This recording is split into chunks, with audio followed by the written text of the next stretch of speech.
Assalamualaikum warahmatullahi wabarakatuh. Selamat malam semuanya. Kita ini akan membahas tentang merancang dan mengelola jasa. Sebelum itu saya akan memperkenalkan, saya Andre Luki Ferdianto sebagai moderator. Ada pembicara satu, Bung Irfan Febrianto. Pembicara kedua, Bung Erlangga Febrianto. Pembicara ketiga, Bung Maharsa Fadriano. Dan ada juga pembicara keempat, Bung Eka Dani, yang saat ini sedang sibuk di luar pulau. Ini akan mengikuti secara online. Oke. Oke, baik. Saya akan menjelaskan tentang jasa. Apa sih jasa itu? Jasa ini adalah tindakan atau kinerja yang dapat ditawarkan satu pihak ke pihak lain, yang intinya tidak berwujud dan tidak menghasilkan kepemilikan apapun. Nah, bagaimana sih strategi pemasaran untuk perusahaan ini? Untuk menurut Bung Irfan? Oke, baik. Karena itu menentukan harga yang tepat. Harga yang terlalu rendah atau harga yang terlalu tinggi dapat mempengaruhi keputusan konsumen dalam menggunakan jasa. Nah, untuk kita memberi harga itu kita harus mengetahui target pasar konsumen. Mengetahui siapa target pasar konsumen akan membantu dalam menentukan strategi pemasaran yang tepat. Seperti itu. Tadi kan menjelaskan tentang keputusan konsumen. Nah, cara kita ini agar membangun kepercayaan konsumen itu gimana? Untuk membangun kepercayaan konsumen, kita dapat melalui testimoni, yaitu testimoni pelanggan yang puas dengan layanan yang kita berikan. Nah, ketika kita memberikan testimoni tersebut, pelanggan akan percaya dan akan merekomendasikan jasa kita kepada orang lain. Seperti itu, Mas Andi. Ini kan juga pastinya dibutuhkan tenaga ya, untuk meningkatkan tenaga menjadi profesional. Seperti apa? Untuk membangun tenaga profesional, kita harus mencari tenaga yang kompeten. Karena tenaga yang kompeten itu dapat membantu kita dalam menjual jasa atau pemasaran produk yang menjadi branding pada usaha kita. Lalu kita mencari tenaga yang kompeten, kita harus mencari yang jujur, yang bertanggung jawab. Seperti itu, Mas Andi. Oke, baik. Dalam merancang dan mengelola jasa, pastinya dibutuhkan peningkatan kualitas ya. Nah, dari menurut pandangan Bung Rangga ini, cara untuk meningkatkan kualitas jasa gimana? Jadi untuk meningkatkan jasa, contohnya seperti pelatihan karyawan. Nah, pastikan karyawan itu terlatih seperti menjaga etika yang baik, terus berbicara yang sopan pada pelanggan, berpakaian yang rapi, ramah. Nah, supaya pelanggan tersebut tuh nyaman gitu.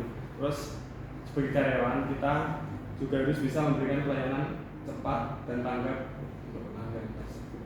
Baik, jika pelatihan karyawan, makanya harus mempunyai keandalan, daya tanggap, jaminan, empati. Nah, gimana sih keandalan pelanggan ini mendapatkan kebutuhan? Jadi pastikan kita harus bisa memenuhi kebutuhan pelanggan tersebut. Nah,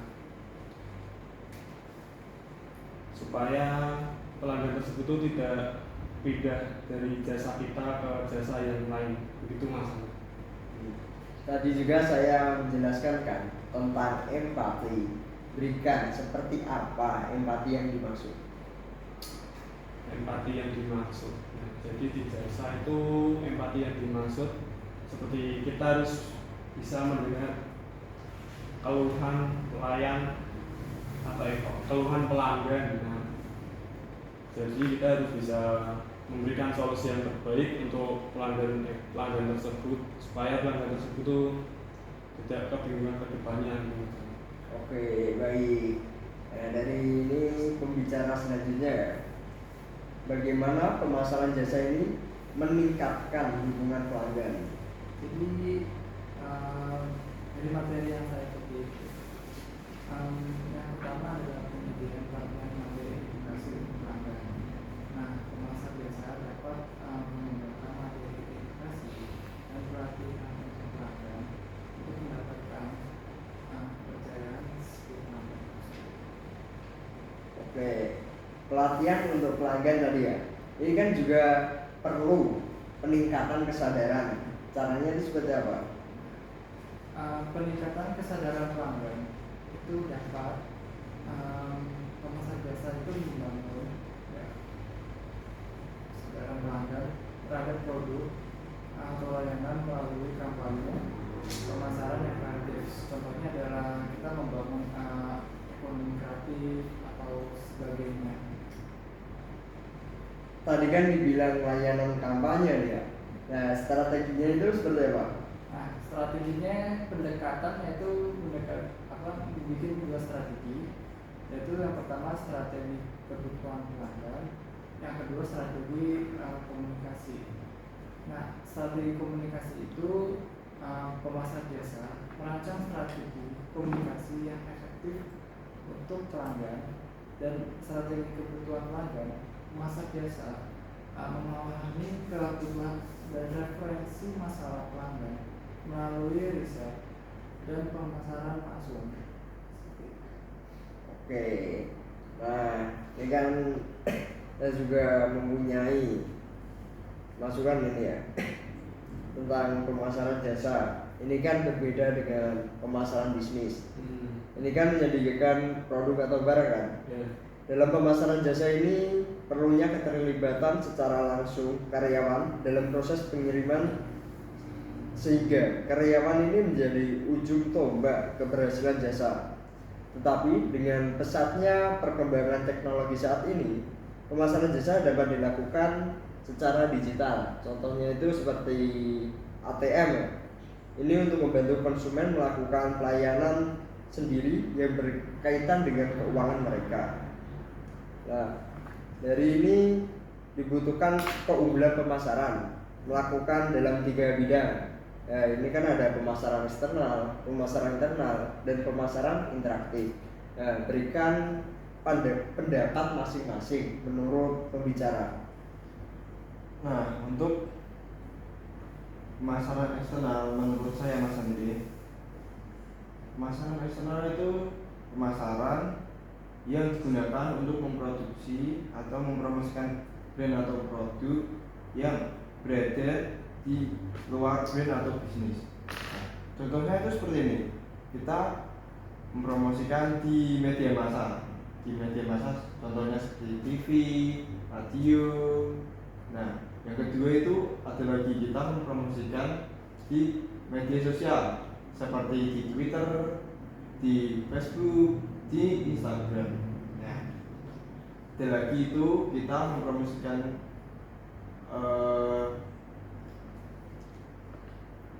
melalui sponsor. Untuk melalui sponsor itu kita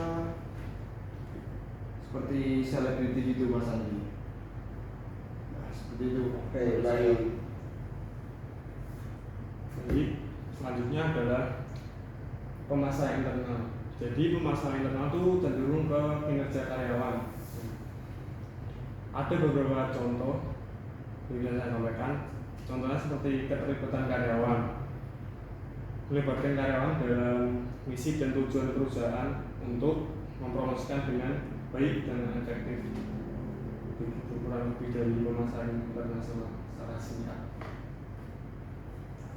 Kalau untuk pemasaran interaktif, menurut pandangan saya adalah sebuah kegiatan atau program yang dirancang untuk melibatkan pelanggan atau prospek dan secara langsung meningkatkan kesadaran, memperbaiki atau menciptakan penjualan produk itu sendiri.